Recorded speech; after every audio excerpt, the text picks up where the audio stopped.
Hey guys, welcome to this video. Today I'm going to show you how you can change your username on TikTok. So when you're on your TikTok profile, tap on Edit Profile and tap on Username. And here you can just change your username to whatever you'd want. So let's say, for example, I'm just going to add and you will see a check if the username is available, and all you have to do is tap save on the upper right.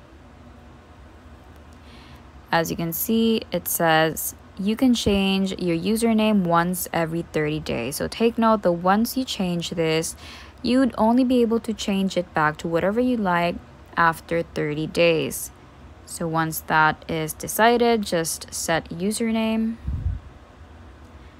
And now it's saved.